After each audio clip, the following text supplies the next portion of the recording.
the noun, that is the case. Hello friends, good evening. हम लोग English grammar में आज 12th क्लास करने जा रहे हैं और इसमें हम लोग नाउन केस के बारे में देखेंगे, जैसे कि हमारे पास ऑब्जेक्टिव केस, नॉमिनेटिव केस, ये दो केसेस के बारे में पढ़ेंगे, क्या होते हैं, नाउन से कैसे लिंक्ड हैं। तो आइए चलिए देखते हैं। ये कुछ सेंटेंसेस हैं जो आप पढ़ के देखें। John through a stone, the horse kick the boy.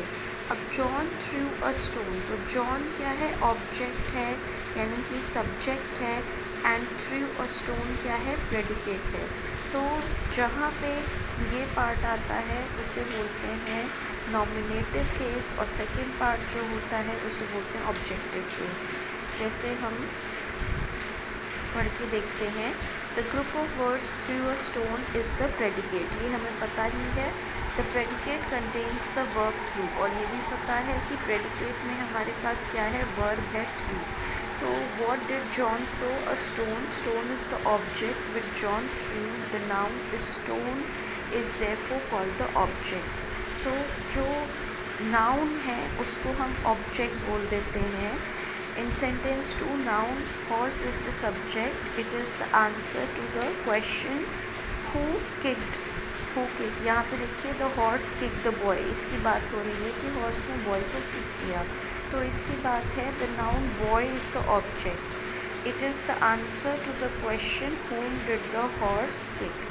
When a noun is used as the subject of a verb, it is said to be in the nominative case. जब यूज़ होता है subject of a verb की तरह, तब उसे हम nominative case कहते हैं। एंड व्हेन अ नाउन और pronoun is used as the object of a verb, it is said to be in the objective accusative case. ठीक है, तो नॉमिनेटिव के लिए आप ध्यान रखिए, आप क्या करिए, हु या व्हाट का आंसर जो दे रहा है वो नॉमिनेटिव होगा। जैसे यहाँ पे who kicked the boy, horse है, हु थ्रू द स्टोन, तो जॉन है, तो ये नॉमिनेटिव हो गया। और व्हाट और हुम का आंसर जो देता है वो अक्यूजेटिव हो जाता है, यानी कि हमारा ऑब्जेक्टिव केस हो जाता है। तो ये चीज़ें इसमें ध्यान रखने की है। हमने ऑब्जेक्टिव और नॉमिनेटिव केस दो आज देखे हैं। होप ये आपको यूज़फुल लगे हैं। हम लोग इसके बारे में और डिटेल में डिस्कस करेंगे। आज आपके लिए इतना ही। होप ये आपके लिए यूज़फुल हो। Thank you.